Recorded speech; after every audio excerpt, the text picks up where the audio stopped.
अस्सलाम वालेकुम। आज मैं आपके लिए लेके आई हूँ दुपट्टे के पल्लू का डिज़ाइन। ये पल्लू है और ये हमने इसके ऊपर इन बीड्स और मगज़ी के साथ डिज़ाइनिंग करनी है।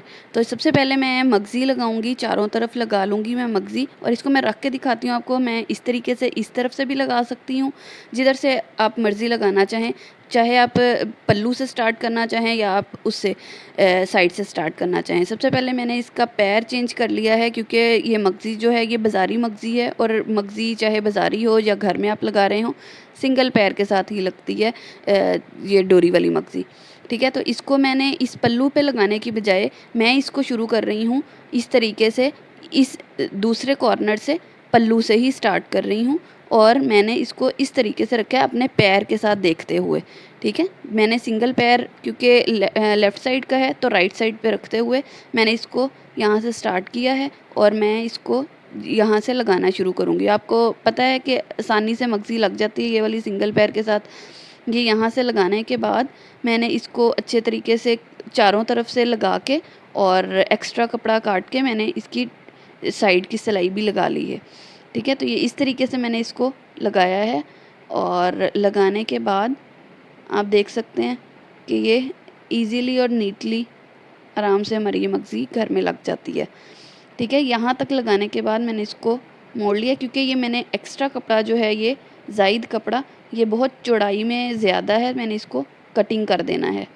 ठीक है, कटिंग कर दे, आपकी मर्ज़ी है अगर आप फुल रखना चाहें तो। ये मैंने इस तरीके से चारों तरफ मगज़ी लगा ली है, और अब मैं डिज़ाइनिंग करूँगी। डिज़ाइनिंग के लिए मैंने एक गत्ते का पीस लिया है। आप कोई भी हार्ड चीज़ ले सकते हैं। 2 इंच लंबाई और 1.5 इंच की चौड़ाई। ठीक है, तो आपकी मर्ज़ी है, तकरीबन आप इसको जितना बड़ा करना चाहें या जितना घना लगाना चाहें लगा सकते हैं। मैंने इसकी कटिंग की है। इसको डबल करने के बाद मैंने इसको थोड़ा-सा तकरीबन 1 इंच छोड़ के तो इसको इस तरीके से टेढ़ा निशान लगाया है और ऊपर से गोलाई कर दी है। ठीक है, तो ये मेरे पास शेप आ गई है कोन टाइप की। ठीक है, इसको मैं खोलूँगी तो ये आप कोन टाइप की शेप देख सकते हैं। इसको मैंने ट्रेस कर लिया है चेपी पर, या आप फ्यूजन पेपर जो भी कहते हैं इसको। ये मैंने ओरिजिनल वाली नहीं यूज़ की, जो भी गलों की कटिंग्स वगैरह बची हुई थी मैंने उसके ऊपर ट्रेस किया है, और ट्रेस करने के बाद ये इस तरीके से मुझे जितने रिक्वायर्ड थे मैंने ट्रेस किए, और ट्रेस करने के बाद मैंने इनकी कटिंग कर ली इस तरीके से। और सबकी कटिंग करने के बाद ये देखें मेरे पास ये जो पीस है दुपट्टे के कलर का, मैंने दोनों कलर इस्तेमाल करने हैं, शर्ट वाला कलर भी और दुपट्टे वाला कलर भी। तो ये दुपट्टे वाला कलर है। पहले मैंने दुपट्टे वाले कलर के ऊपर इसको अच्छे तरीके से आयरन कर लिया है सारे पीसेस को इस तरीके से रखने के बाद। लेकिन इनको बिल्कुल साथ साथ नहीं रखना, क्योंकि हमने इनके साइड पर सिलाई लगानी है, तो हमें थोड़ा थोड़ा कपड़ा इनके साइड पर सिलाई के लिए छोड़ना है। तो इस तरीके से मैंने इनको आयरन कर लिया है। आयरन करने के बाद हमने इसकी कटिंग करनी है। इनको सबको अलग अलग काट लेना है हमने, जितनी जितनी सिलाई यानी सिलाई का मार्जिन छोड़ते हुए हम इनकी कटिंग कर लेंगे। ठीक है, तो सारे पीसेस जितने आपको रिक्वायर्ड हैं मैंने इनके ऊपर एक पल्लू पे लगाए हैं 9, और दूसरे पे भी 9, तकरीबन 18 से 20 मैंने बनाए थे। तो मैंने सारे जो हैं वो इस तरीके से इस कलर वाले कपड़े पे लगा के उनको मार्जिन रखते हुए सिलाई का इसको अच्छे तरीके से चिपका लिया है। और चिपकाइएगा बहुत अच्छे तरीके से, क्योंकि अगर ये उतर जाए तो आपको सिलाई में और पलटने में मुश्किल हो सकती है। तो इसलिए एक दफ़ा ये अच्छे तरीके से इसको चिपका लें ताकि आपको मसला ना हो। ये सारे चिपक गए हैं। मैंने इनको अच्छे तरीके से चिपकाने के बाद मैंने इनकी कटिंग कर लिया। आप देख सकते हैं कि मैंने इनके साइड्स पे मार्जिन रखा है सिलाई का। तो सिलाई का मार्जिन रखते हुए मैंने सारे के सारे ये एक जैसे काट लिए, ये देखें। ठीक है, अब ये जो दूसरा कपड़ा है ये है मेरे पास शर्ट के कलर का। ठीक है, तो ये मैंने इस तरीके से सारे के सारे इस कपड़े के ऊपर रख के, तो इसके इस कपड़े के ऊपर रखते हुए मैंने इसको इस तरीके से कटिंग कर लिया। इसके साथ साथ सारों को आपस में काटती रहूँगी और मैं रखती रहूँगी। ठीक है, तो ये देख सकते हैं आप, ये मेरे पास 2 कपड़े थे असल में, इकट्ठे कट जाने थे इसलिए मैंने इनको सेपरेट कर लिया। तो ये एक एक मैं काटती जा रही हूँ। इसको रफली भी काट लें तो कोई मसला नहीं, क्योंकि हमने सिलाई के बाद इसको नीट कर लेना है।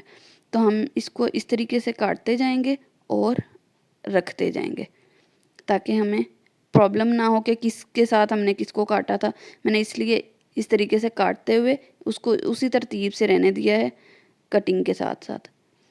ठीक है, बहुत प्यारा दुपट्टा तैयार हुआ था और सभी को बहुत पसंद आया। इसके लिए एक तो आपको बाज़ार से पीको या भारी भरकम लैस बहुत महंगी वाली नहीं लेनी पड़ती, आपको सिर्फ थोड़ी सी देर मेहनत करनी पड़ती है, लेकिन दुपट्टा बहुत अच्छा तैयार हुआ।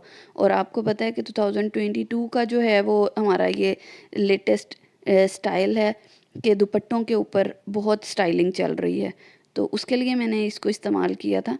तो ये सारे के सारे कट गए हैं और काटने के बाद अब हमने इनको दो तरफ से सिलाई लगानी है। ठीक है, ये सारे मेरे पास तैयार हो गए हैं। तो दो तरफ से सिलाई लगानी है, एक कर्व और एक स्ट्रेट साइड। ठीक है, दो तरफ से सिलाई लगा लें। पहला जो था ये मैंने करके देखा था थोड़ा सा थर्ड साइड पे भी, लेकिन वो प्रॉब्लम कर रहा था। इस तरीके से दो साइड्स पे सिलाई लगाने के बाद आप इसको पलट लें और सीधा कर लें इस तरीके से। ठीक है, सीधा करने के लिए अगर आपको कॉर्नर निकालने के लिए किसी पेंसिल या किसी चीज़ की ज़रूरत पड़े तो आप इस्तेमाल कर लें। और जो तीसरी साइड जहाँ पे हमने सिलाई नहीं लगाई उसके एक्स्ट्रा कपड़े को हम निकाल लेंगे, उसको फ़ोल्ड कर लेंगे। इस तरीके से मैंने सारे पहले ही सिलाई लगा ली थी और फिर इकट्ठे ही मैंने सबको पलट लिया था और फिर इकट्ठे ही मैंने सबको लगाया था।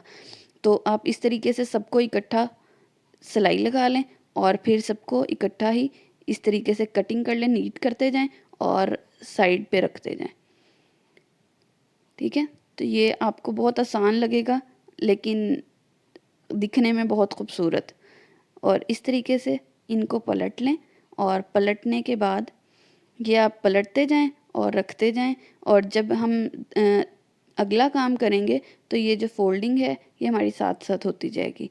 इस तरीके से मैंने इन सबको पलट लिया और पलटने के बाद ये देखें अब हमने इनको लगाना है। तो लगाने का तरीका ये जो है, मैंने सबसे पहले इसकी फोल्डिंग करके निशान लगा लिए, क्योंकि मैंने आपको बताया कि मैंने 9 एक साइड के और 9 एक साइड के काटे थे, तो मैंने इस तरीके से निशान लगा लिए कि मैंने कहाँ कहाँ पर लगाना है।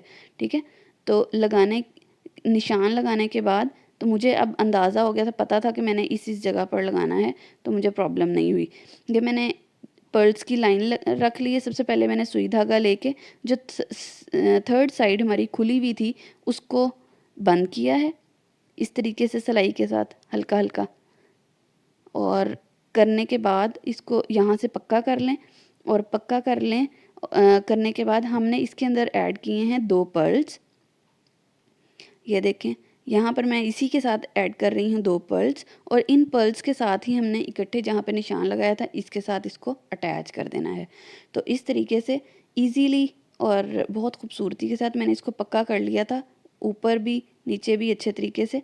तो पक्का करने के बाद आप इसकी कटिंग कर लें। इस तरीके से मैंने ये सारे जो जो निशान लगा हुआ था इन सब के ऊपर लगा लिया और ये बहुत अच्छा सा बहुत खूबसूरत सा दुपट्टा हमारा तैयार हो गया। और टाइम भी कम लगा और ख़ूबसूरती भी बहुत ज़्यादा। उम्मीद करती हूँ आपको पसंद आया होगा।